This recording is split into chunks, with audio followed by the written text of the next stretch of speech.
What do you feel when you look at other people? Irritation? Admiration? Indifference? Think about it. Why can't you stand someone you barely know? Why do you feel hurt by someone's actions, even though they haven't done anything to you personally? Or why do you blindly follow someone, feeling that they are closest to you? The answer is hidden in the mirror. In the mirror that is other people. Everyone you meet is a reflection. Sometimes it's clear, like morning ice. Sometimes it's crooked, like old glass covered with memories and fears. But every person, every encounter, every conflict, or sudden surge of sympathy is not an accident. It's you. It's the parts of you that you either don't see or don't want to see. Nietzsche wrote about man as a being torn between who he is and who he wants to be. He said that man is not I, but a whole theater. There are actors, spectators, and shadows behind the scenes. You look at the world thinking you see reality. But you only see what is inside you. It's as if your eyes were lenses, and in each lens there are frozen traumas, desires, images, expectations. You don't see the other person. You see a distorted reflection of yourself in them. This is projection. Does a person who speaks loudly and confidently annoy you? Perhaps you once silenced your own voice. Does someone who freely expresses their emotions infuriate you? Maybe you have forbidden yourself to feel. Do you admire a charismatic leader? They embody your own strength, but it is still dormant within you. Projection is an unconscious form of confession. You confess to yourself through others. By judging, admiring, or hating, you show the world what you don't want to see in yourself. Or what you dream of being. This knowledge is uncomfortable. But it is liberating. You are no longer a victim of someone else's behavior. You are a participant in a play where each character is a psychological cross-section of yourself. You look at the world and see your own map. Of fear. Of desires. Of potential. Of wounds. People are markers on this map. And when you understand this, a different path begins. A path where you don't blame, but explore. Where every person who annoys you is a key. And every unbearable person is a mirror you don't want to look into. But that's exactly where you need to look. Not away. Not down. Not up. Look into the eyes of those you don't understand. Because that's where the truth about you lies. Conclusion. If you want to know who you really are, stop looking for answers in books, theories, and life hacks. Look at those around you. Those who evoke emotions. Those who anger, frighten, or inspire you. They are not just others. They are you. But in a different form. And the more you deny it, the louder the mirror screams, look at yourself. There is an ancient truth, people don't see the world, they see themselves.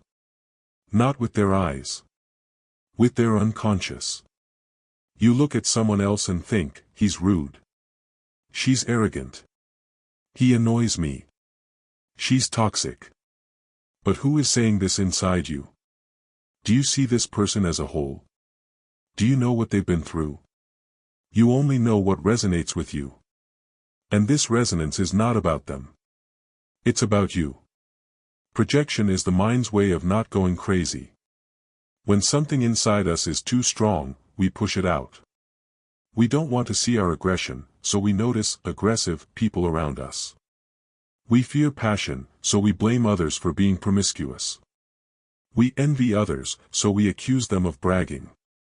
Projection is, in essence, a defense mechanism. The psyche says, it's not me. He's like that. She's like that. It's convenient. It gives the illusion of control. But we pay dearly for this illusion, with our own integrity. Carl Gustav Jung called this phenomenon shadow projection. The shadow is everything you don't want to see in yourself. Everything you have repressed. But the shadow does not die. It seeks a way back, through other people. And so, when you argue with a friend, yell at a stranger in traffic, or get angry at a blogger, you are not fighting them. You are fighting your repressed self. You can't kill it. But you can become aware of it. Example, the person who always controls everyone. You know people like that. They always know how things should be done. They teach everyone. They correct everyone. They sit with a straight back and a stony face, speaking in a haughty tone. And suddenly, you catch yourself getting angry at them. Very angry. You get angry even if they don't touch you directly. You feel irritation, disgust, and a desire to prove something to them boiling up inside you. But what if? Are you in control? Of yourself? Of the world? Of your emotions? Of situations? What if you have the same dictatorship inside you, only directed inward? You simply don't allow yourself to be relaxed, alive, vulnerable. And you see your prison, in them. Projection is a mirror, but also a trap. You can either get stuck in it or get out. And there is always only one way out, to look honestly at yourself. Archetypes, shadow, persona, and inner theater. There is not just one I living inside you. There are many characters inside you, like in a theater. Persona is the mask you wear. Shadow is what you hide. Anima/animus, an inner image of the opposite sex. Self, the deep self that you hardly know. When you interact with others, you are not alone. Your mask interacts with their mask. Your shadow reacts to their shadow. Your repressed passion seeks an outlet in them. Your wound responds to their behavior. You think you're in love with a woman, but it's your anima coming to life in her. You think you hate a coworker, but it's your shadow reflected in their actions. You think you're indifferent, but it's your persona, stretched tight like armor. Emotions are signals from the shadow. Important, projection is almost always accompanied by emotion. And the stronger the emotion, the more energy from the unconscious it contains. If you hate, that's where your pain is. If you fear, that's where your weakness or strength is. If you envy, that's where your potential is. If you despise, that's where your wound is. Emotion is a lantern that lights the way to yourself. Not to them. Not to the wrong people. But to yourself, the real, broken, but alive you. Projection of admiration. Projection is not only about the negative. You can admire a person because you see in them what you forbid yourself to be. You admire strength because it lies dormant within you. You admire charisma because you are afraid to show your own. You idealize because you want to be like that, but you can't bring yourself to do it. Sometimes people fall in love with who they want to be. But this infatuation is not with the person. It is a longing for your own shadow that you have given to others. Distortion of reality. Projection distorts perception. It makes people bigger than they are. Or smaller. Meaner. Dumber. Projection is a filter. You can look at your boss and see the father you wanted to defeat. You can see your mother in a woman and project your childhood wounds onto her. You can perceive a friend as a traitor when they have simply chosen themselves. The world becomes a map of your psyche. And until you become aware of your projections, you are not living in reality.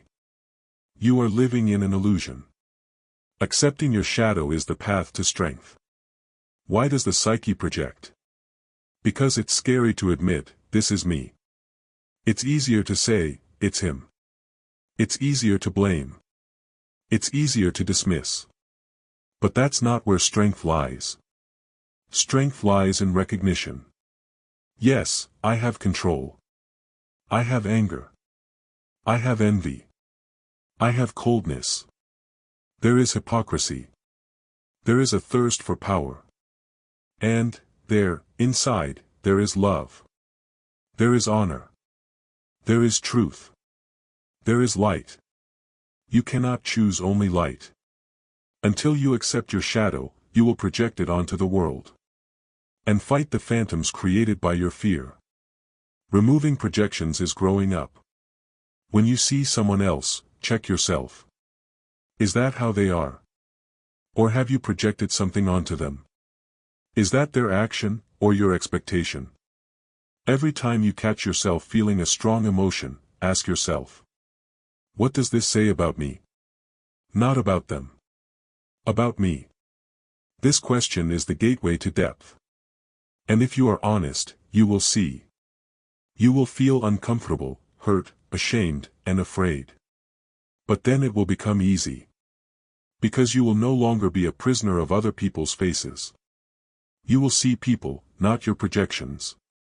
Conclusion. You are not fighting with others.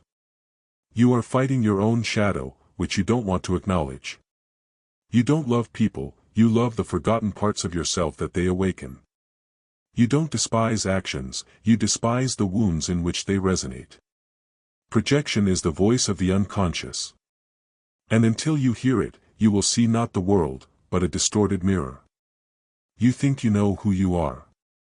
You have a name, a passport, a profession. You have tastes, values, a history. You are you. But what if all that is taken away? Your name. Your job title. Your upbringing. Your photo album. Your social media accounts. What would remain? The answer may be frightening, almost nothing inside. Only masks. The mask you wear. From childhood, you learn to be acceptable. You are told how to be in order to be loved. Be a good boy. Be a nice girl. Don't get angry. Don't cry. Don't stand out. You put on your first mask. Then the second. Then the 10th. You learn to play. You grow up and become smart, successful, spiritual, ironic, strong, impenetrable. But all of this is outer form, not inner content. The mask becomes your face. You forget that you were once different. You forget that you can be real. You don't even know what that means. Persona, theater in one person. Carl Jung called it persona. Persona is not a lie. It is not pretense. It is adaptation. You couldn't survive without it. You couldn't fit into society without learning to play the game. But the persona is not you.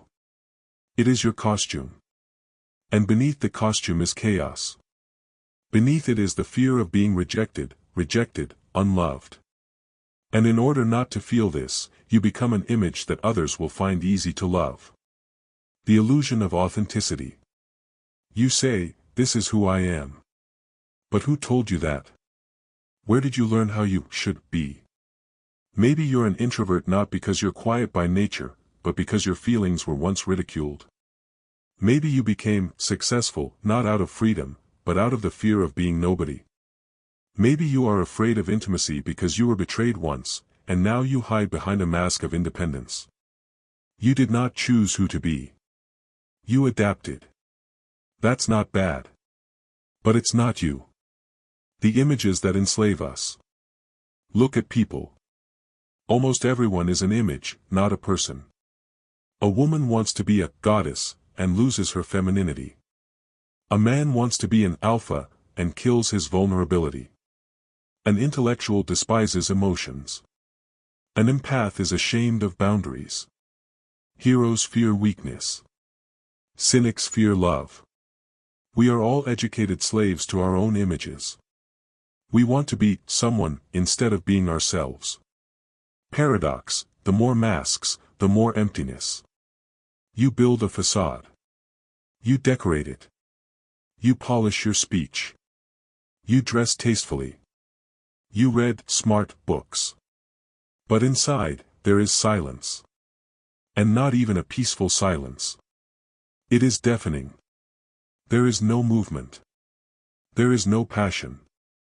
Because you hid everything that is real long ago. You are afraid of being ridiculous. You are afraid of appearing weak. You are afraid to say that you are hurt. You are afraid to ask. To cry. To confess. You are afraid that people will see you without your mask. And then they won't love you. They won't accept you. They will reject you. But it is precisely without a mask that you become alive. Because behind the mask is a face. Not cardboard. The mask is protection from pain. The mask is armor. And most often it grows out of pain. A child was rejected, he became self-sufficient. He was compared to others, he became a perfectionist. He was suppressed, he became silent. He was humiliated, he became ironic. You don't just wear a mask. You've grown into it. But its roots are always in trauma. The danger of spiritual masks. Even the path of inner development can become a mask. You're no longer angry, you're aware. You don't suffer, you've learned your lesson. You don't want love, you are fulfilled. You are not alive. You are a concept. This is one of the most sophisticated traps. You hide your pain behind spiritual words. You are afraid to be human, with anger, passion, pain, fear. But that is what makes you real. Not perfection. But liveliness. When the mask cracks. Sometimes the moment comes. The mask can't hold. The death of a loved one. Divorce. Betrayal. Loss. Collapse. An emptiness that can no longer be hidden. And suddenly you see, your whole image is a defense. And inside, silence. Depth. And an almost forgotten honesty. At first, it's scary. Then it hurts. And then, freedom. Who are you without everything? Who are you without money? Without your looks? Without success? Without charisma? Without social media? Without filters? What remains is your voice. Your gaze. Your inner fire. Something inexplicable, but alive. You are not a set of characteristics. You are not the sum of your masks. You are not the opinions of others. You are the depth that lives and breathes when you allow yourself to be real. Conclusion. As long as you wear a mask, you are not living. You are surviving. You control, adapt, play. But you don't feel. You don't love. You don't burn. Taking off the mask hurts. It's dangerous. It's uncomfortable. But it's the only way to strength that isn't afraid to be itself. The world doesn't need new images. The world needs real ones. Even if they come with wounds, fears, and cracks. Because in those cracks there is light. Light that another person sees and says, "You're alive. You're like me. That means I'm not alone." You're walking down the street and you see him. He's different. Rude. Loud. Provocative. Cold. He's infuriating. He's triggering. He's scary. You say to yourself, "Ugh, what a disgusting person." You turn away. You judge. You distance yourself. But inside, something trembles. It's as if he's touched something of yours. Something forbidden. Familiar. Too similar. He is your fear dressed in someone else's skin. He is your shadow that you deny. He is the you don't want to know. A stranger like a crooked mirror. Hatred is rarely about another person. It is almost always about you. You hate a thief because you once betrayed someone but never forgave yourself. You despise a liar because you learned to lie in order to survive. You condemn promiscuity because your passion is locked away. You can't stand stupid people because you're afraid of being unintelligent yourself. We find in others what we can't stand in ourselves. And we don't hate them. We hate the part of ourselves that they awaken. The shadow is stronger than it seems. Jung wrote, "The more civilized a person is, the stronger their shadow. Because they have learned to hide it. To conceal it. To suppress it. To pretend." You say, I am a good person. But there is cruelty within you. You say, I am always honest. But there is a liar living inside you. You say, I am not envious. But there is black envy within you that you have been stifling for years. All these parts are not bad. They are yours. You became a person not because they were absent, but because you learned to control them. But not to destroy them. You are afraid of what you cannot be. You don't hate just because. You hate because you are afraid of becoming that. Because in childhood or adolescence, you decided, I can't be like that. No one will love me if I am. I will lose myself if I become that. That is why anger is frightening. That is why power is repulsive. That is why boldness, arrogance, sexuality, and selfishness cause such a storm of emotions. You think you are better than those people. But maybe you're just not allowing yourself to be alive. Story: a woman who hates mistresses. She is a wife. Faithful. Calm. Reliable. She cooks dinner. She supports her husband. She does everything right. And then he cheats on her. With a woman who is wild, passionate, informal, and sexy. She, the wife, is in shock. She is overwhelmed with rage. Contempt. Pain. She doesn't just hate the mistress. She hates the part of herself that she once forbid. Her liveliness. Her physicality. Her fire. The mistress becomes a mirror of what she once killed in herself. And now she hates it. Story: a man who despises the weak. He grew up in a tough family. Weakness was not forgiven. He was told, don't whine. Suffer. Be a man. He became strong. Strong-willed. Controlling. But inside, a frightened boy still lives. The one who was hurt. Afraid. Lonely.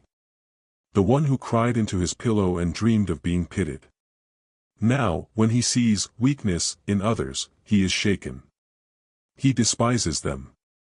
He humiliates them. Because in each of them he sees the person he still hasn't forgiven. The more you hate, the closer you are to yourself. Hate is a clue. If you don't run away, don't judge, don't close your eyes, you begin to see. Aggression lives in you. Cruelty lives in you. Coldness lives in you. The person you never wanted to be lives in you. And the moment you stop denying it, transformation begins. Because it is from the acknowledged shadow that strength is born. Who is your inner exile? There is someone in each of us whom we have exiled. They stand behind the door. They fight. They scream. They are like an exiled brother who has been denied kinship. He can be many things. Your passion, which you called sinful. Your ambition, which you called vanity. Your vulnerability, which you considered weakness. Your chaos, which you suppressed under a mask of control. This outcast will return, in the form of strangers, situations, enemies. Until you open the door to him. Until you look him in the eye. And say, I see you. I remember. You are a part of me. I will no longer reject you. Acceptance does not mean indulgence. Important, acknowledging your shadow is not an excuse for evil. It does not mean that you must become cruel, destructive, or boundless. It means that you will no longer hide from yourself. You will not pretend to be a saint. You will see yourself as a whole, and you will be able to choose. Consciously. Not out of fear, but out of strength. The shadow does not ask for power.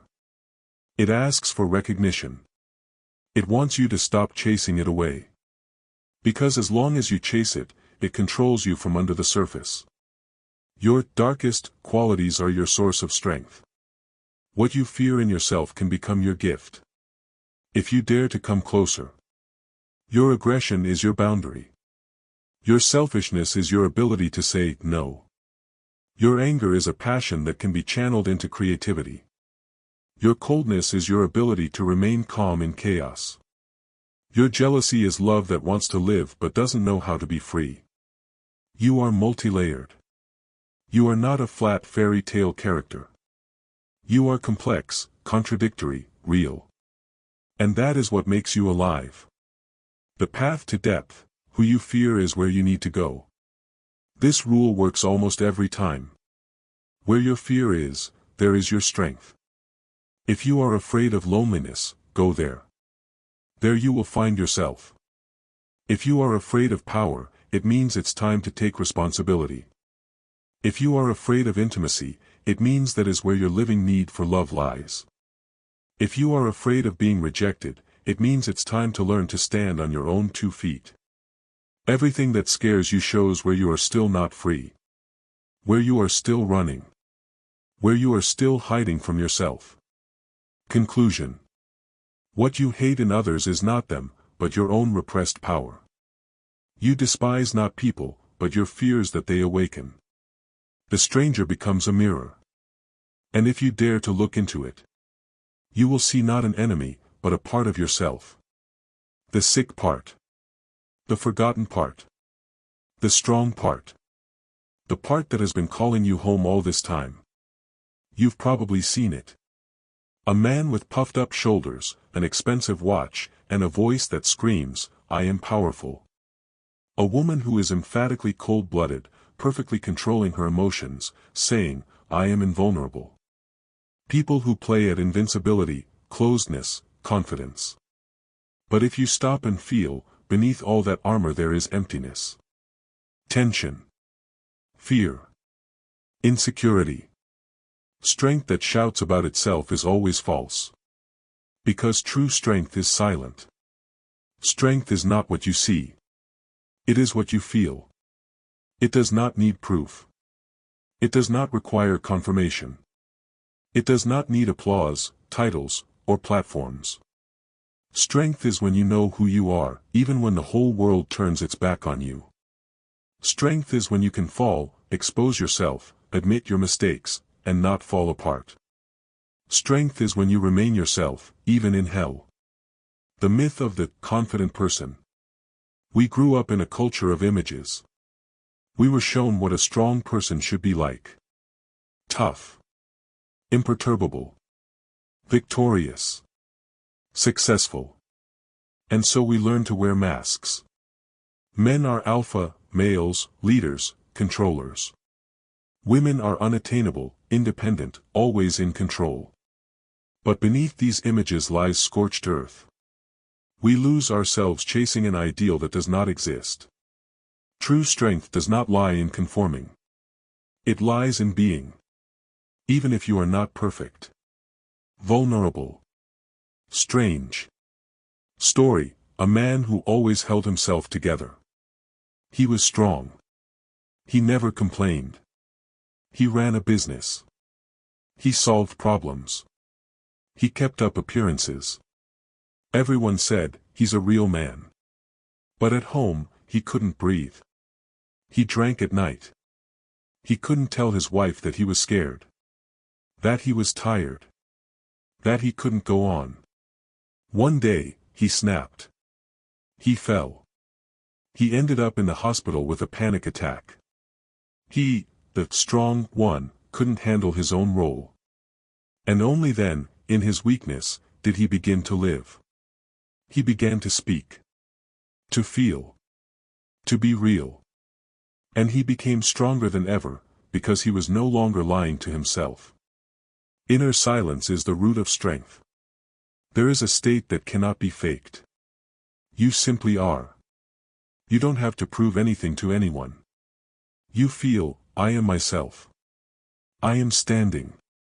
I am breathing." It's not about euphoria. It's not about victory. It's about peace. Deep. Warm. Based on honesty with yourself. It's the silence after the storm. When you've gone through pain, fear, vulnerability, and survived. It's not armor, it's roots. You are rooted in yourself. You lean on what is unshakable. Strength is not about not being afraid. One of the main illusions is that a strong person is not afraid of anything. No. They are afraid. But they don't hide. They can say, I'm scared, but I'm going anyway. I'm hurting, but I'm not going to shut down. I don't know, but I'm not going to lie. Strength isn't about not feeling weakness. It is someone who can endure it. Someone who remains human, even in the midst of a crisis. The opposite of strength is not weakness. It is lying. Lying, first and foremost to yourself. When you pretend. When you put on an act. When you want to appear to be something you are not. Inner strength requires truth. The truth about yourself. About your fears, desires, mistakes, pain. But the truth is scary. Because it strips you bare. It takes away your masks. And here's the key, if you can stand in your truth, you become unshakable. Female strength is not in independence, but in depth. Modern women often run toward masculinity. They become tough, independent, cold. To survive. To not be vulnerable. But true female strength is not in this. It is in contact with oneself. In the ability to feel, open up, love, and at the same time not dissolve. It is the power of water, soft but unstoppable. It is the power of the earth, quiet but unshakable. It is the power of those who do not lose themselves, even when they are broken. Male strength lies not in control, but in support. A strong man is not one who has defeated everyone. He is one who has become a source of support. Someone who can be calm in chaos, firm in love, honest in pain. This is the power of presence. When you are near, it becomes quieter. When you look, there is already support in that look. When you speak little, but every word is precise. This is not the power of the fist. This is the power of the core. True strength comes from meeting yourself. Until you meet your true self, you will play roles. As long as you are afraid of your shadow, you will wear masks. As long as you chase weakness, you will not find support. Strength begins there. Where you stop running away from yourself. Where you sit in silence and remain who you are. No filters. No pretenses. No shoulds. And if you can endure this, something unbreakable will emerge within you. Never. Symbol, mountain and ocean. You are like a mountain. You stand tall. You are not in a hurry. You know who you are. And you are like the ocean. Deep. Multilayered. Unpredictable. But whole. You are not an image. Not a set of reactions. Not an advertisement. You are presence. You are movement. You are the silence from which real words are born. You don't have to be perfect. Strength is not about being perfect. Strength is about being real. Alive. Contradictory. Conscious. You have the right to be afraid, and move forward. Cry, and be strong. Make mistakes, and learn. Ask for help, and be a source of support. You can be different. The main thing is not to lie to yourself. Conclusion. Strength is not a voice that drowns out others. It is inner silence that cannot be destroyed by fear, pain, or the opinion of the crowd. Strength is not when you stand at the top. It is when you stand within yourself. Rooted. Honest. Whole. You're not playing a game. You are. And that is your invincibility. We do everything we can to avoid feeling pain. We keep ourselves busy. We run.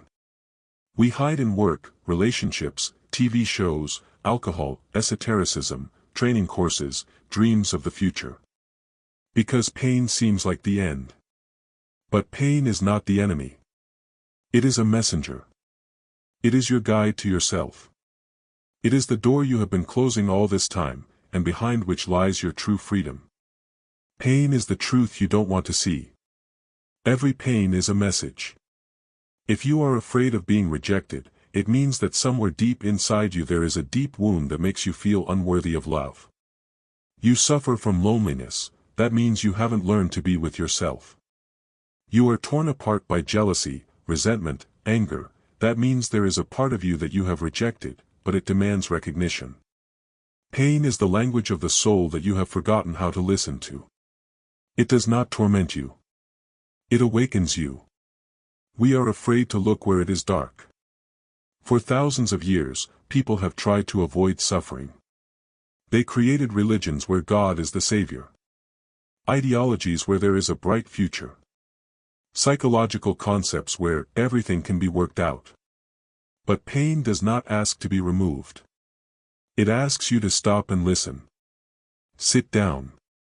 Be silent. Look into the darkness, and don't look away. The shadow is what you have rejected.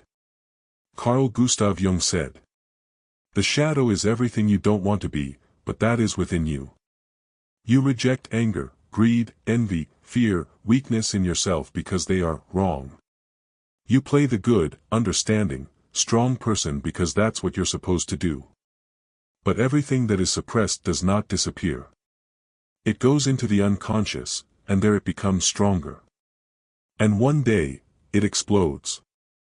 In hysterics. In addiction. In betrayal. In burnout. In meaninglessness. This is not a collapse. This is an opportunity. An opportunity to see what you did not know about yourself. True freedom comes after a scream. One day, everything collapses. You can't do it anymore. You can't keep going. You can't pretend. You lie on the floor, shaking, and inside you there is only one question: why is this happening? This is the point where you lose control. You are no longer playing a role. You are naked before life. And it is at this point that the real thing begins. Because for the first time, you stop running. You meet pain, and you stay with it. And at some point, you realize. It doesn't kill you. It cleanses you. Example, a woman who was betrayed. She was loyal. Kind. She did everything right. She loved. She supported.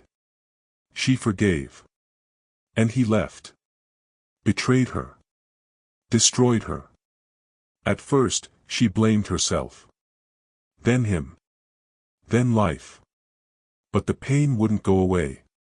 And only when she stopped looking for someone to blame, sat down and looked deep inside herself, did she see. I did everything to deserve it. I was afraid of not being loved. I wasn't living for myself. She faced her pain, and emerged a different person. She set boundaries. She found her voice. She found herself. The pain destroyed her old personality, to reveal the real one. Death is not the end, it is a transition. Every time we lose something, a relationship, meaning, status, a face, we feel death. But death is not the end. It is transformation. You lose who you were, to become who you really are. Awakening always begins with pain. Total, searing, paralyzing pain. And in that pain lies your path. Pain is like alchemy. Imagine you are metal. Your pain is fire. It burns away everything that is unnecessary.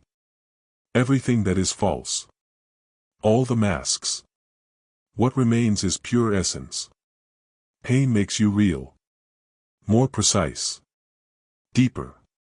It breaks down your armor to reveal your heart. This is not a metaphor. It is an experience that everyone who has awakened has gone through. The deepest wounds are windows into the soul. A person who has known pain sees others more deeply. They no longer judge. They are not in a hurry. They become gentle and strong at the same time. They know how to listen. They know how to be present. They are not afraid of other people's pain because they have gone through their own. This is maturity. This is true growing up. Not being right, but being alive. Not being successful, but being whole. Story: the man who lost his purpose. He had everything, a career, money, recognition. But one day he woke up and realized that he didn't need any of it. Empty. Cold. Meaningless. He fell into depression. His friends turned their backs on him. He was left alone, and for the first time, he met himself. He started with the simple things. Listening to the music he loved in his youth. Looking out the window in the morning. Writing down his feelings. He slowly regained contact with his soul. And one day he realized. I was living someone else's life. Now I'm living my own. And even if it doesn't have the same sparkle as before, it has the real me. You are not broken. You are not damaged. You are on a journey. Your pain is not proof that there is something wrong with you. It does not make you weak. It makes you human. If you feel, you are alive.